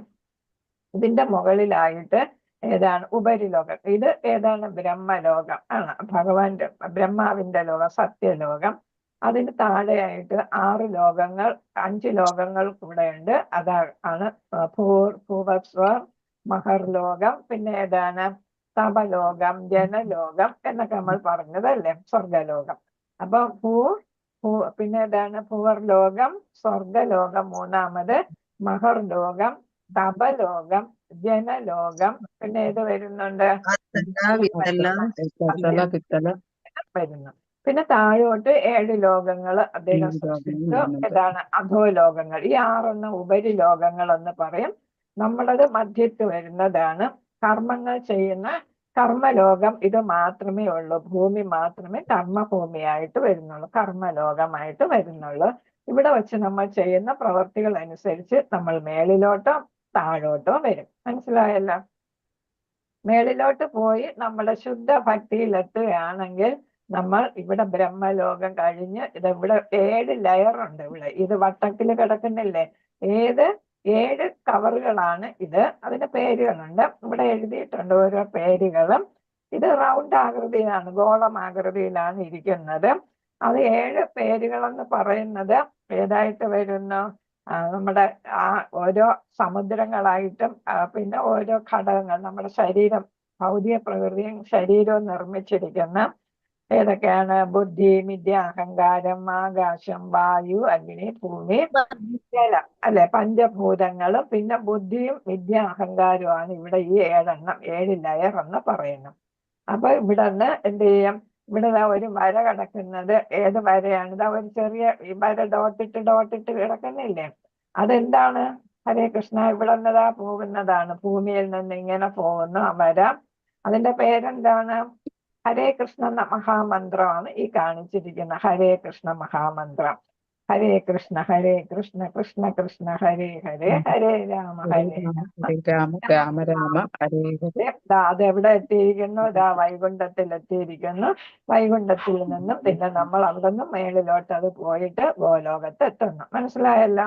അപ്പൊ നമ്മുടെ നാമജപത്തിന്റെ പ്രാധാന്യമാണ് ഈ കാണിക്കുന്നത്. അത് ഇവിടെ നിന്ന് തുടങ്ങി ഈ 7 ലെയർ ബ്രഹ്മലോകം കഴിഞ്ഞു. ബ്രഹ്മലോകമാണ് ഭൗതിക ലോകത്തിന്റെ അതിർത്തി. അതും മുറിച്ച് ഈ 5 ലെയർ ഏതാണ്? പഞ്ചഭൂതങ്ങളും പിന്നെ ബുദ്ധി, വിദ്യ, അഹങ്കാരം ഇവയും മുറിച്ചിട്ട് എങ്ങോട്ട് പോകുന്നു? പിന്നെ ഏതാണ്? ആധ്യാത്മിക ലോകത്ത് പോകുന്നു, അല്ലെ? പ്രവേശിക്കുന്നു. അവിടെ വൈകുണ്ഠത്തിലോ അല്ലെങ്കിൽ അവിടെ നിന്ന് വീണ്ടും ഗോലോകത്തോ സിറ്റിയിലോ എത്താനായിട്ട് നമുക്ക് സാധിക്കും എന്നുള്ളതാണ്. അപ്പൊ ഇവിടെ താഴോട്ടുള്ള 7 ലോകങ്ങൾ അതലം, വിതലം, സുതലം, രസാതലം, മഹാതലം, പിന്നെ ഏതാണ്? മഹാതലം, പാതാളം. അങ്ങനെ 7 ലോകങ്ങൾ താഴോട്ടുമുണ്ട്. ഹരേ കൃഷ്ണ. അതലം, വിതലം, സുതലം, രസാതലം, തലാതലം, മഹാതലം, പാതാളം, 7 ലോകങ്ങൾ. അതിന് താഴെയായിട്ടാണ് ഈ ഗർഭോദക ഓഷന്റെ താഴെയായിട്ട് ഈ കാണിച്ചിട്ടില്ല. അതിന്റെ താഴെയായിട്ട് 28 നരകങ്ങളും വരും. ഈ ഗർഭോദക ഓഷനും താഴെയായിട്ടാണ് ഏത് വരിക? നരകങ്ങൾ, 28 നരകങ്ങൾ. അപ്പൊ ഈ സൂര്യൻ എവിടെ നിന്നാണ്? സ്വർഗലോകത്താണ് സൂര്യൻ. മൂന്നാമത്തെ ഉപരി ഏതാണ് ഗ്രഹമാണ് സ്വർഗം. അവിടെയാണ് സൂര്യദേവൻ ഉള്ളതെന്നാണ് പറയുന്നത്. അവിടെ നിന്നാണ് സൂര്യന്റെ പ്രകാശം. അപ്പൊ ഇതെല്ലാം കഴിഞ്ഞ് പാതാളവും കഴിഞ്ഞ് നരകലോകങ്ങളിൽ എത്തുമ്പോൾ സൂര്യപ്രകാശം ഒട്ടും കിട്ടാതെ വരും. അതുകൊണ്ട് അവിടെ ഇരുട്ടടഞ്ഞ ലോകങ്ങളാണ് നരകലോകങ്ങൾ എന്ന് നമ്മൾ പറയുന്നത്. അവിടെ സൂര്യപ്രകാശം പോലും കിട്ടാത്ത ഒരു ലോകമായിട്ടാണ് പറയാം. അപ്പൊ ഇതെല്ലാം ഗോളങ്ങളാണ്, ഗോളാകൃതിയിലാണ്. അപ്പൊ ഇതിന് കടന്ന് നമ്മൾ അങ്ങോട്ട് ആധ്യാത്മ ലോകത്തില് എത്തും. നമ്മുടെ ആത്മാവ് നമ്മുടെ ശരീരത്തിൽ നിന്ന് വിട്ടു പോകുമ്പോ ഈ 5 ഭൂതങ്ങളില് നമ്മുടെ പഞ്ചഭൂതങ്ങൾ ഈ 5 ഭൂതങ്ങളിലും ലയിക്കും എന്നാണ്. അതൊക്കെ ഒറിജിനൽ ആയിട്ടുള്ളതാണ്. അല്ല, അവിടെ നിന്നാണ് ഈ നമ്മുടെ ശരീരം നിർമ്മിച്ചിരിക്കുന്ന അതിലെ ഘടകങ്ങൾ എടുത്താണ്. അതേസമയം ബുദ്ധിയും മനസ്സും നമ്മൾ സൂക്ഷ്മ ശരീരം പഠിച്ചിട്ടുണ്ട്. ബുദ്ധിയും മനസ്സ്, അല്ലെ? മിഥ്യാഹങ്കാരം. അതിൽ മിഥ്യാഹങ്കാരം മാത്രം നമ്മുടെ ആത്മാവിന്റെ കൂടെ പോകും. ബുദ്ധിയും മനസ്സും എല്ലാം പ്രവർത്തനരഹിതമാകും. ആത്മാവ് ശരീരം ഉപേക്ഷിക്കുമ്പോൾ എന്ത് ചെയ്യുന്നു? ബുദ്ധിയും പിന്നെ മനസ്സും പ്രവർത്തനരഹിതമാകും. മിഥ്യാഹങ്കാരം കൂടെ പോകും. അത് പക്ഷേ എവിടെ? ആധ്യാത്മിക ലോകത്ത് എത്തുമ്പോൾ അതെന്താ? മിഥ്യ എന്നുള്ളത് മാറി സത്യ അഹങ്കാരമായിട്ട് മാറും. അപ്പൊ ശരിക്കും നമുക്ക് സത്യ അഹങ്കാരമാണ് ഉള്ളത്. എന്താണ് സത്യ അഹങ്കാരം?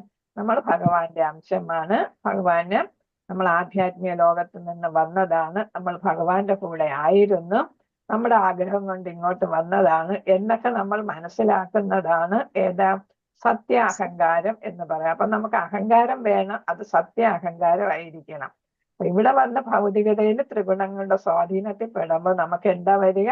മിഥ്യാഹങ്കാരം. അപ്പൊ സത്യ അഹങ്കാരം നമ്മുടെ കൂടെ ആത്മാവിനോടൊപ്പം വരുന്നു എന്നാണ് പറയുന്നത്.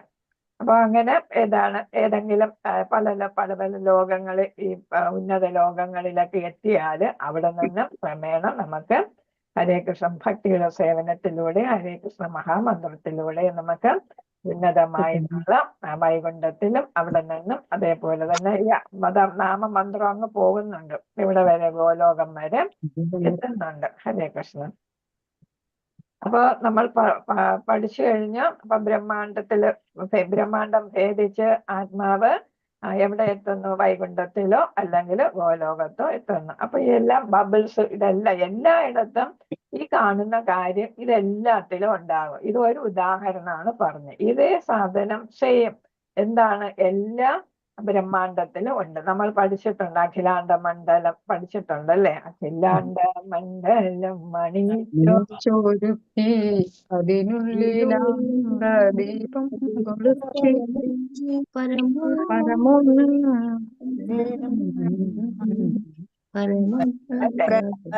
ദിവസം പാടിയതായിരുന്നു, എല്ലാം മറന്നുപോയി. അപ്പൊ ഇനി വീട്ടിൽ ഇരുന്നൊന്ന് പാടി നോക്കുക, അപ്പൊ ഓർമ്മ വരും. അത് ഓർത്തെടുക്കുകയാണെങ്കിൽ നമ്മൾ വിജയിച്ചു, നമുക്ക് എല്ലാം ഓർമ്മ കിട്ടും എന്നുള്ളതാണ്.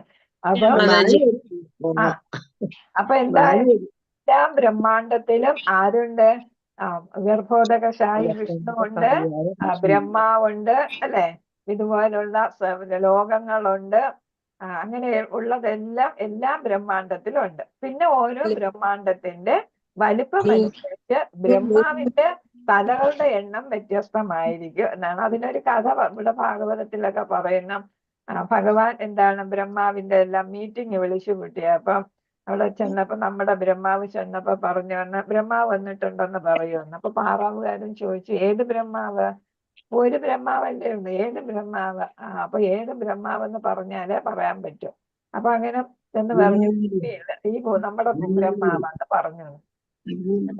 ഭഗവാന്റെ അടുത്ത് പോയപ്പോ ചോദിച്ചു, ഞാനല്ലാതെ വേറെ ബ്രഹ്മാവുണ്ടോ? അപ്പൊ ഭഗവാൻ എന്ത് ചെയ്തു? കൈ കൊട്ടിയിട്ട് എല്ലാ ബ്രഹ്മാക്കളെയും വരാൻ പറഞ്ഞു. അപ്പൊ നോക്കിയപ്പോഴാണ് 100 തലകളുള്ള വരെ ബ്രഹ്മാവ് ഉണ്ടായിരുന്നു എന്നാണ് പറയുന്നത്. അപ്പൊ വലിപ്പം അനുസരിച്ച് ബ്രഹ്മാവിന്റെ തലയുടെ എണ്ണവും കൂടുമെന്നാണ് പറയുന്നത്. എന്താണെങ്കിലും എല്ലായിടത്തും എന്തുണ്ട്? ഇതേപോലുള്ള നമ്മളെന്താ പറയുക, ഡിറ്റോ അല്ലെ, അത് എല്ലായിടത്തും ഉണ്ട്. അതുപോലെ തന്നെ ജീവജാലങ്ങളും എല്ലാ ഗ്രഹങ്ങളിലും ഉണ്ട്. നമ്മുടെ ഭൂലോകം എന്ന് പറയുന്ന വെറും ഒരു ഗ്രഹമാണ് അല്ലെ, എത്രയോ ഗ്രഹങ്ങൾ ഉള്ളതാണ്. നമുക്ക് എണ്ണിയാൽ ഒടുങ്ങാത്ത ഗ്രഹങ്ങളിൽ ഒരു ഗ്രഹം മാത്രമാണ് നമ്മുടെ ഭൂമി എന്നാണ്.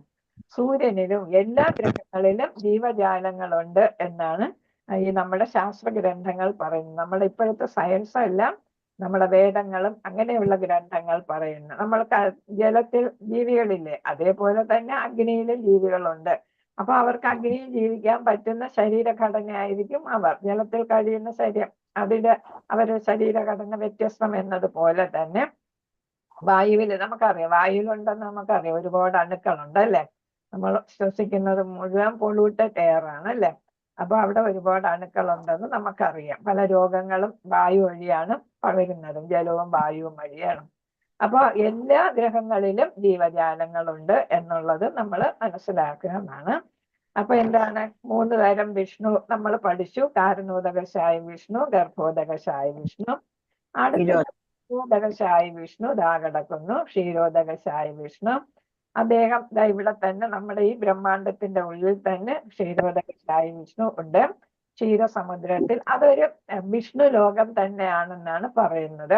ഏതാണ്? ഒരു ഡ്യൂപ്ലിക്കേറ്റ് ആയിട്ടുള്ള ഒരു വിഷ്ണു ലോകം. കാരണം ഈ നമ്മുടെ ഇവിടുത്തെ കാര്യങ്ങളുടെ ദേവന്മാരുടെ എല്ലാവരുടെയും കാര്യങ്ങൾ അറിയും. എന്ന് വെച്ചാൽ ദേവന്മാർക്കൊന്നും എവിടെ പ്രവേശനമില്ല, വിഷ്ണു ലോകങ്ങളിലൊന്നും പ്രവേശനം ഇല്ല അല്ലേ.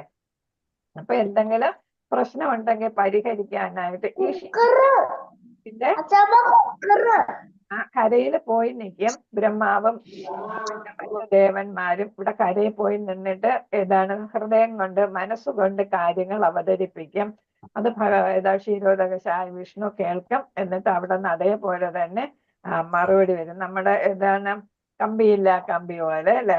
അപ്പൊ അവിടെ നിന്ന് തന്നെ കിട്ടും, മറുപടി കിട്ടും. അപ്പൊ ഞാൻ ഇന്ന കാലഘട്ടത്തില് അവതരിക്കും എന്നൊക്കെയുള്ള മറുപടി കിട്ടും. അപ്പൊ ഭൂമി ദേവിയൊക്കെ പല പ്രാവശ്യം പരാതിയായിട്ട് പോയിട്ടുണ്ട് അല്ലെ.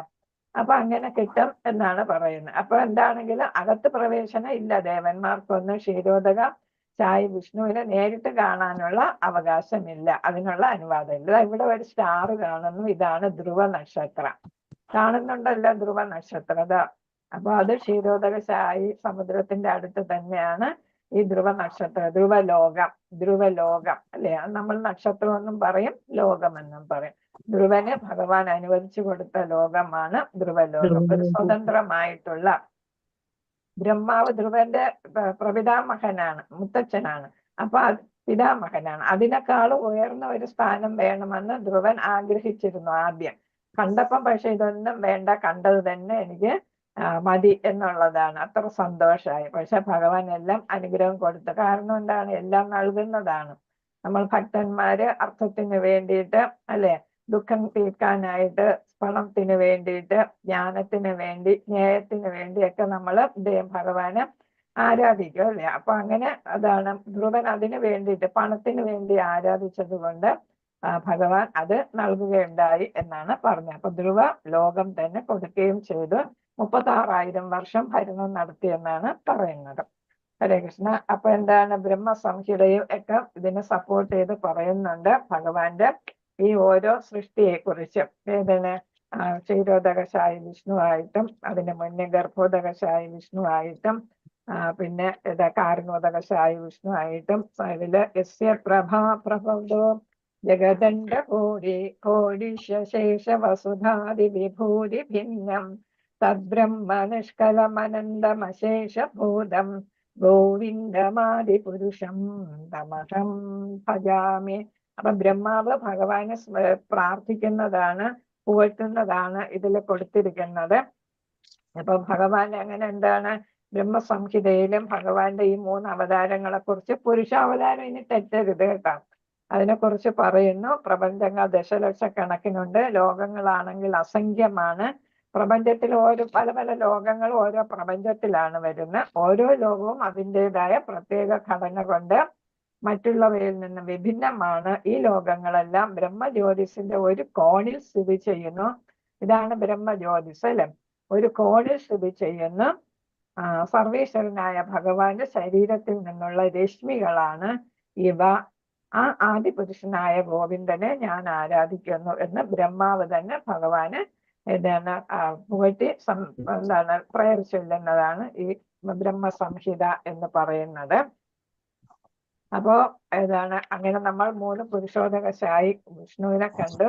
അപ്പോ ഇതെല്ലാം ഓരോ ബ്രഹ്മാണ്ടത്തിന്റെ നടുവിൽ വരുന്ന ഒരു ഭാഗമാണ് നമ്മുടെ ഗർഭോദകശായി വിഷ്ണു. ഇപ്പൊ കുറെ ബ്രഹ്മാണ്ടങ്ങളുണ്ട്, അതിൽ ഒരു ബ്രഹ്മാണ്ടത്തിന്റെ ഉള്ളിൽ ഗർഭോദകശായി വിഷ്ണു.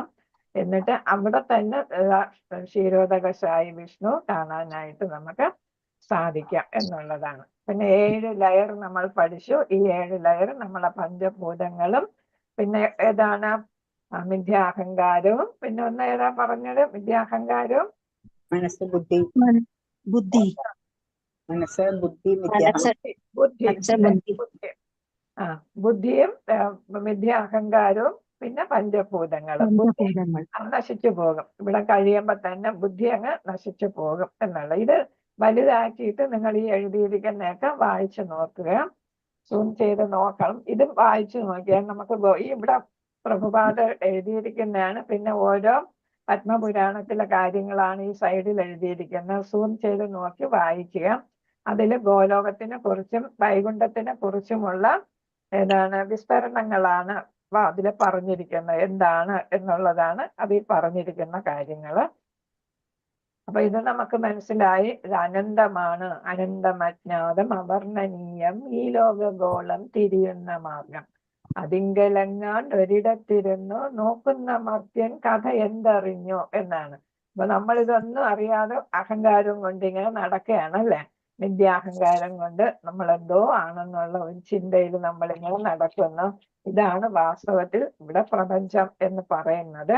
അപ്പൊ ഈ മുകളിലുള്ള ലോകങ്ങളിൽ താമസിക്കുന്നവർ ഭൂവർ ലോകങ്ങളില് വിദ്യാധരന്മാർ, ഗന്ധർവന്മാരൊക്കെ സ്വർഗത്തിലെ ദേവനും സൂര്യനും ഒക്കെ 333 കോടി ദേവന്മാരെല്ലാം സ്വർഗത്തില്, മഹർലോകത്തിലെ മഹർഷിമാര്, ജനലോകത്തിലെ സപ്തർഷികള്, തപലോകത്തില് തപസ്സികള്, സത്യലോകത്തില് ബ്രഹ്മാവ്.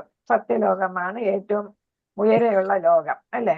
അപ്പൊ സത്യലോകത്തില് ബ്രഹ്മാവ്. അങ്ങനെയാണ് നമ്മൾ പറയുന്നത്. പിന്നെ ആ ഭൂമിയില് നമ്മളെല്ലാവരും ജീവിക്കുന്നുണ്ട് ഭൂമിയിൽ. ഹരേ കൃഷ്ണ. അപ്പോ പിന്നെ ഇതില് പിന്നെന്താണ്, നമ്മുടെ സൂര്യനും ചന്ദ്രനും എല്ലാം ഏതാണ്, സ്വർഗലോകത്താണ്. പിന്നെ താഴോട്ട് പോകുന്തോറും ഏതാണ്, അധോലോകങ്ങളാണ്. സൂര്യപ്രകാശം കിട്ടുന്നില്ല. അതിന് താഴെയായിട്ടാണ് ഏത് വരുന്നത്, നമ്മുടെ 28 നരകങ്ങൾ. നമ്മളൊന്നും അവിടോട്ട് പോകാനുള്ള സാധ്യത നമുക്കില്ല.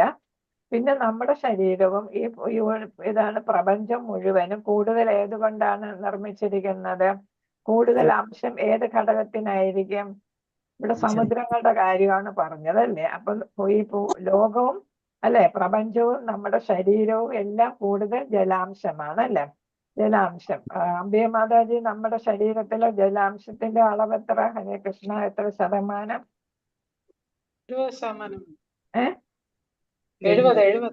70% നമ്മുടെ ശരീരത്തെ. അതുപോലെ തന്നെ ഏതാണ് ഈ പ്രപഞ്ചത്തില് കൂടുതൽ ജലാംശം. അപ്പൊ ഇവിടെ പറയുന്നു 100 കിലോ ഉള്ള ഒരു മനുഷ്യൻ മരിച്ചു കഴിഞ്ഞ് കത്തിച്ചു കഴിഞ്ഞാൽ ചാരം 1 കിലോ ചാരമേ കിട്ടുള്ളൂ എന്നാണ്. 100 കിലോ 1 കിലോ എന്ന് വെച്ചാൽ അത്രയും വെള്ളം അത്രയും ആയിട്ട് മാറും. പിന്നെ പഞ്ചഭൂതങ്ങൾ, ബാക്കി 4 ഭൂതങ്ങളും അതിനോട് ചേരും. എന്നാൽ ഏറ്റവും കൂടുതൽ വരുന്നത് ജലം ആണെന്നാണ് പറയുന്നത്. പിന്നെ ഇതെല്ലാം നടക്കുന്നത് കാലത്തിലാണ് അല്ലെ. പിന്നെ നിങ്ങൾക്ക് സംശയമുണ്ടോ, പിതൃലോകം ഏതാണെന്ന് സംശയമുണ്ടോ? ഹരേ കൃഷ്ണ. പിതൃലോകം ഏതാണെന്ന് അറിയാമോ? നമ്മൾ എപ്പോഴും പിതൃലോകം എന്ന് പറയും. അതുകൊണ്ട് ചോദിച്ചതാ. അറിയാമോ? ആർക്കെങ്കിലും അറിയാമോ? അറിയത്തില്ല മാതാജി. ലോകം എന്ന് പറയുന്നത് നമ്മുടെ 3 ജനറേഷൻ മുമ്പായിട്ടുള്ള, അല്ലെങ്കിൽ 3 ജനറേഷൻ മുമ്പ് വരുന്ന, ഇപ്പോഴത്തെ ജനറേഷനും അതിന്റെ 3 ജനറേഷൻ മുമ്പ് വരെയുള്ള ഇതാണ് നമ്മുടെ പിതൃക്കൾ. മരിച്ചു കഴിയുമ്പോൾ അവർക്ക് അടുത്ത ജന്മം കിട്ടുന്നത് വരെ അവർ യമദേവന്റെ ഭരണത്തിൻ കീഴിൽ ഒരു ലോകത്ത് താമസിക്കും. അവര് നല്ല ആയിട്ടാണ് അവരെ അവിടെ കാണുന്നത്. ദേവന്മാർക്ക് തുല്യമായിട്ടാണ് അവരെ അവിടെ കണക്കാക്കുന്നത്. അവരെല്ലാം പുണ്യ ആത്മാക്കളായിരിക്കും. അപ്പൊ പുണ്യം ചെയ്തവര് സ്വർഗത്തിലും ഈ ലോകങ്ങളിലും ഒക്കെ പോകാത്തവര് വീണ്ടും ഒരു ജനനം കിട്ടുന്നത് വരെ എവിടെ താമസിക്കും? പിതൃലോകത്ത് താമസിക്കും. അവിടെ യമദേവനാണ് അവിടെ നല്ലതായിട്ടുള്ള ഒരു അവസ്ഥയിലാണ് അവിടെ കഴിയുന്നത്. അപ്പൊ അവർക്ക് അവരെ ഭൂമിയിൽ വെച്ച് ചെയ്ത പുണ്യകർമ്മങ്ങളുടെ കാലം കഴിയുമ്പോൾ അവർക്ക് വീണ്ടും പുനർജനനം കിട്ടും. അത് നല്ല ജനനമായിരിക്കും അവർക്ക് കിട്ടുക. എന്ന് വെച്ചാൽ നമ്മൾ ഭക്തിയുത സേവനമൊക്കെ ചെയ്തിട്ടാണ് നമ്മൾ പോയതെങ്കിൽ അതിന്റെ ബാക്കി ചെയ്യാനുള്ള അവസരം തരുന്ന തരത്തിലായിരിക്കും ജനനം എന്നാണ്. അപ്പൊ അവര് ദേവന്മാരെ തുല്യമായിട്ട് കണക്കാക്കി യമദേവൻ അവിടെ എന്ത് ചെയ്യുന്നു? അവരെ പ്രൊട്ടക്ട് ചെയ്യുന്നു. അപ്പൊ അവർക്ക് അവിടുന്ന് അവർക്ക് അവിടെ സുഖ സൗകര്യങ്ങളൊക്കെ ഉണ്ട്. എന്നാലും അവര് നമ്മൾ ഓർക്കുന്നുണ്ട് എന്നറിയുന്നതിന് വേണ്ടിയിട്ടാണ് നമ്മൾ ഓരോ വർഷവും ബലിതർപ്പണം നടത്തണമെന്ന് പറയുന്നത്. അപ്പൊ പിതൃലോകത്തുള്ള ആത്മാക്കൾക്ക് ഒരു സന്തോഷം കൊടുക്കുന്നതിന് വേണ്ടിയിട്ടാണ് എന്ത് നടത്തേണ്ടത്? ബലിതർപ്പണങ്ങൾ നമ്മൾ നടത്തേണ്ടത് എന്നാണ് പറയുന്നത്. അപ്പൊ നമ്മൾ ബലിതർപ്പണം നടത്തണം എന്നുള്ളതാണ് ഇതിൽ നിന്ന് നമ്മൾ മനസ്സിലാക്കേണ്ടത്. അപ്പൊ നമ്മുടെ സ്ഥൂല ശരീരം പിന്നെ നമ്മുടെ ഇത് നമ്മൾ ബ്രഹ്മാവിന്റെ കൽപ്പമൊക്കെ പറഞ്ഞപ്പോ നമ്മുടെ കാലം പറയുമ്പോൾ നമ്മുടെ കാലം എന്ന് പറയുന്നത് മനുഷ്യവർഷമാണ് അല്ലെ. അപ്പൊ ദേവന്മാരുടെ ഒരു പകലെന്ന് പറയുന്നത് നമ്മുടെ ഒരു വർഷമായിട്ടാണ് വരുന്നത്. 365 ദിവസം, 360 കണക്കാക്കുന്നത്. അപ്പൊ 360 ദിവസം ആണ് ദേവന്മാരുടെ ഒരു ദിവസം. അപ്പൊ അതുകൊണ്ടാണ് നമ്മൾ ഒരു വർഷം 360 ദിവസം ആകുമ്പോൾ ബലിയിടുന്നത്. എന്ന് വെച്ചാല് പിതൃലോകത്തുള്ളവർക്ക് അപ്പൊ എല്ലാ ദിവസവും നമ്മുടെ ഭക്ഷണം കിട്ടുന്നു എന്നാണ് അതിന് സാരം. നമ്മൾ ഒരു വർഷം ഒരു ദിവസം ബലിയിട്ടാല് പിതൃലോകത്തുള്ളവർക്ക് എന്താണ് ഒരു ദിവസം കിട്ടുന്നു. നമ്മൾ അടുത്ത വർഷം ഇടുമ്പോ അവർക്ക് അടുത്ത ദിവസം ആകുന്നു. മനസ്സിലായല്ല? അപ്പൊ നമ്മുടെ കാലഗണനയും മറ്റു ലോകങ്ങളിലുള്ള ഉപരിലോകങ്ങളിലുള്ള ദേവന്മാരുടെയും മറ്റ് അവിടെ വസിക്കുന്നവരുടെയും കാലവും തമ്മിൽ വ്യത്യാസമുണ്ട്. മനുഷ്യവർഷം മറ്റത് ദേവവർഷം എന്നാണ് പറയുന്നത്. ഹരേ കൃഷ്ണ. പിന്നെ എന്താണ് ഇവിടെ എല്ലാം ബ്ലൂ കളറിലാണ് നമ്മൾ കാണുന്നത്. കാരണം എന്താണ്?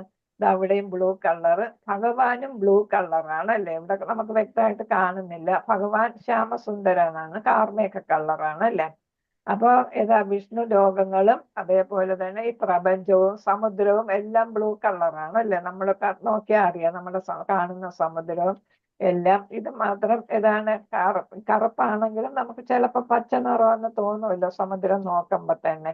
അപ്പം ഏതാണ്ട് എല്ലാം തന്നെ നീല നിറത്തില് ഉള്ളതായിട്ടാണ് കാണുന്നത്.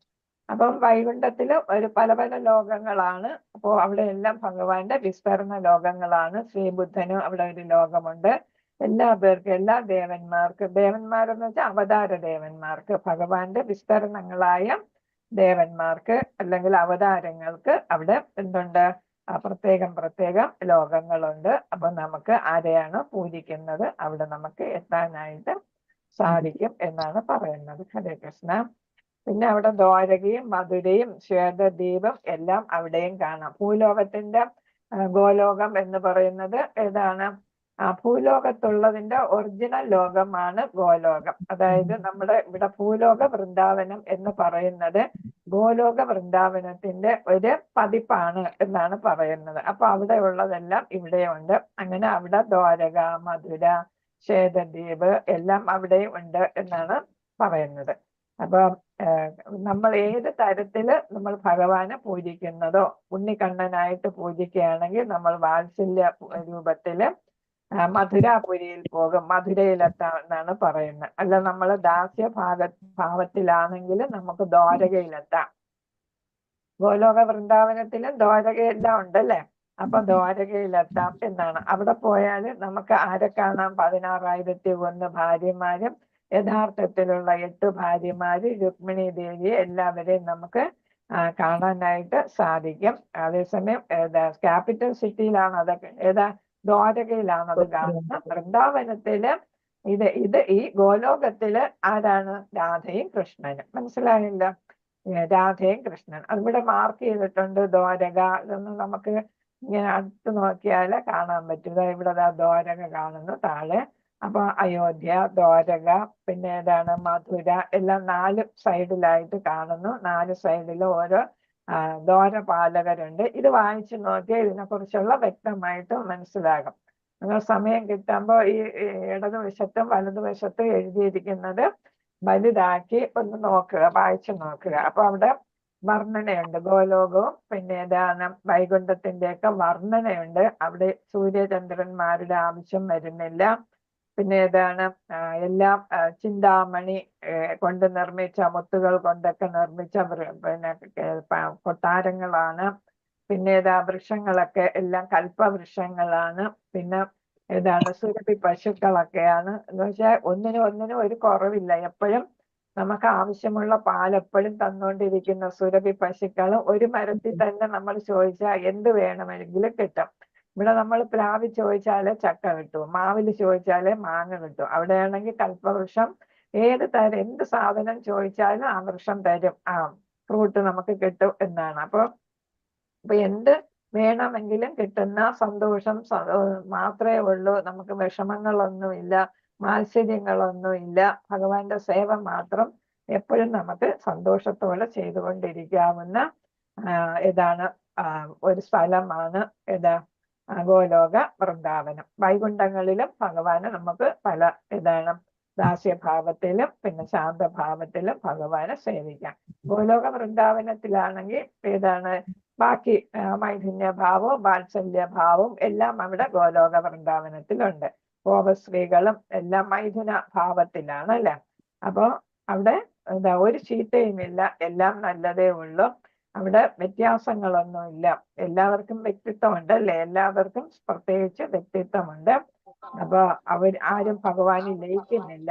അപ്പൊ എല്ലാവരും വ്യക്തിത്വമുള്ള ആത്മാക്കളായിട്ടാണ് അവിടെ കഴിയുന്നത് എന്നുള്ളതാണ്. ഇപ്പൊ ഗോലോകത്തെ പശുക്കള്, മനോഹരമായ പൂങ്കാവനങ്ങൾ, അരുവികൾ, അങ്ങനെ എല്ലാം കൊണ്ട് ആധ്യാത്മികമായിട്ടുള്ള ദിവ്യമായിട്ടുള്ള ഒരു ലോകമാണ് അവിടെ എന്നാണ് പറയുന്നത്. അപ്പൊ എല്ലാ ഗ്രന്ഥങ്ങളിലും ഇതിനെക്കുറിച്ച് പറയുന്നുണ്ട്. എല്ലാ ആരാധന ശ്രീ സമ്പ്രദായം, രുദ്ര സമ്പ്രദായം, നിംബാരക സമ്പ്രദായം, എല്ലാ പേരും.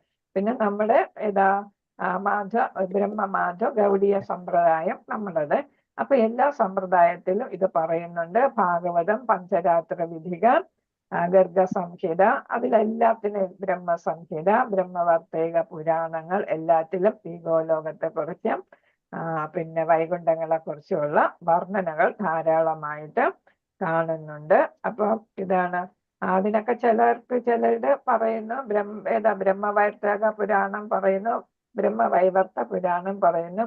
ഗോലോക വൃന്ദാവനം എന്ന് പറയുന്ന വൈകുണ്ഠ ലോകത്തിൽ നിന്ന്, വൈകുണ്ഠങ്ങളിൽ നിന്ന് 4 ബില്യൺ മൈൽ അകലെയാണ് എന്ന് പറയുന്നത്. ക്യാപിറ്റൽ സിറ്റി അല്ലേ? നമ്മളിപ്പോ കണ്ണൂരുള്ളവർക്ക് തിരുവനന്തപുരത്ത് ദൂരമില്ലേ വരാനായിട്ട്? അതേപോലെ വൈകുണ്ഠത്തിൽ നിന്ന് എത്ര ദൂരമാണ് ഗോലോകം? 4 ബില്യൺ മൈൽസ് എന്നാണ് ഏത് പറയുന്ന ബ്രഹ്മവൈവർത്തക പുരാണം പറയുന്നത്. പക്ഷെ നമ്മുടെ ഗൗഡീയ വൈഷ്ണവ ആചാര്യന്മാർ പറയുന്നു അതിന് ഒടുക്കവും തുടക്കവും ഇല്ല. എന്ന് വെച്ചാല് ലിമിറ്റ്ലെസ്, പരിധി ഇല്ലാത്തതാണ്. മഹാകൽപ്പം വന്നാലും അതിന് നാശമില്ല. അങ്ങനെയാണ് നമ്മുടെ സമ്പ്രദായം പറയുന്നത്. അപ്പോ വൃന്ദാവനത്തിൽ പോയാല് ഇവിടുത്തെ വൃന്ദാവനം പോലെ തന്നെ ഭഗവാന്റെ ലീലകളെല്ലാം നമുക്ക് ആസ്വദിക്കാനായിട്ട് സാധിക്കും എന്നുള്ളതാണ്. ഗോകുലത്തിൽ പോയാലും മധുരയിൽ പോയാലും ദ്വാരകയിൽ പോയാലും ദ്വാരകാധീശനെ പോലെ ആയിരിക്കും. അപ്പൊ എവിടെ പോയാലും അദ്ദേഹത്തിന്റെ രാജാവെന്ന നിലയ്ക്കോ അല്ലെങ്കിൽ പിന്നെ സുഹൃത്തെന്ന നിലയ്ക്കോ ഒക്കെയുള്ള രീതിയിൽ നമുക്ക് കാണാനായിട്ട് സാധിക്കും. നമ്മൾ പക്ഷെ ആ ഭാവത്തിൽ പോണം, ഏത് ഭാവമാണെന്ന് വെച്ചാല്. അപ്പൊ സ്വർണ്ണ നിർമ്മിതമാണ് കൊട്ടാരങ്ങൾ എന്നെല്ലാം നമ്മൾ പഠിച്ചു കഴിഞ്ഞു. സത്യലോകത്തിൽ നിന്ന് ഇതിന്റെ അകലം, വൈകുണ്ഠത്തിന്റെ അകലം എന്ന് പറയുന്നത് ഇതിൽ കൊടുത്തിരിക്കുന്നത് 20,96,00,000 മൈൽ അകലെ എന്നാണ് പറയുന്നത്. 20,96,00,000 മൈൽ അകലെ. അപ്പൊ ബ്രഹ്മാവിന് ഭഗവാന് അടുത്തെത്തണമെങ്കിൽ ബുദ്ധിമുട്ടാണ് അല്ലെ? ഇത്രയും ദൂരത്താണ് ആയിരിക്കുന്നത് വൈകുണ്ഠം തന്നെ. അവിടെ നിന്നും അകലെയാണ് ഇവിടെ ഗോലോകം അല്ലെ? അപ്പൊ അത്രയും അകലം ഉണ്ടെന്നാണ് ചില കൃതികളില്, വിശ്വസനീയമായ കൃതികളിലാണ് പറഞ്ഞിരിക്കുന്നത്. അപ്പൊ അത്രയും അകലമുണ്ട്. അപ്പൊ ബ്രഹ്മാവ് ഭൗതിക ലോകത്താണ്. ബ്രഹ്മാവിന് മരണമുണ്ട്. മഹാകൽപ്പമാകുമ്പോ ബ്രഹ്മാവ് മരിക്കും അല്ലെ?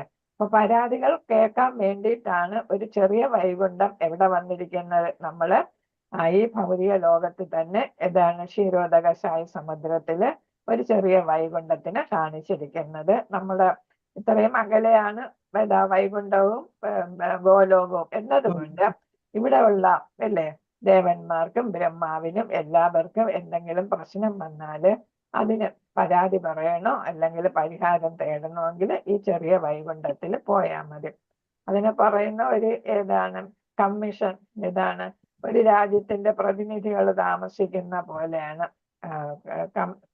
കമ്മീഷണേഴ്സ് ഒക്കെ താമസിക്കത്തില്ലേ, അതുപോലെയാണ് എന്നാണ് പറയുന്നത്. ചുമ്മാതെ അങ്ങനെ ഒരു ഉദാഹരണം ഉപമ പറഞ്ഞതേ ഉള്ളൂ. അപ്പൊ എന്തായാലും ഒരു ചെറിയ വൈകുണ്ഠം ഇവിടെ ഉണ്ട്. അത് യഥാർത്ഥ വൈകുണ്ഠമല്ല, താൽക്കാലികം അല്ലെ? ഇവിടെ നമ്മുടെ ഈ ഭൂഗോളത്തിന്റെ പ്രപഞ്ചത്തിന്റെ കാര്യങ്ങൾ നോക്കുന്നതിന് വേണ്ടിയിട്ട് ഉള്ള ഒരു വൈകുണ്ഠം ഇവിടെ ഉണ്ട്. എന്തെങ്കിലും മനസ്സിലായോ? ഹരേ കൃഷ്ണ. മനസ്സിലായി മാതാജി. ഹരേ കൃഷ്ണ. വാഞ്ചകൽപതരൂപശ്ച കൃപാ സിന്ധുഭേവ പതിതാനാം പാവനേഭ്യോ വൈഷ്ണവേഭ്യോ നമോ നമഃ.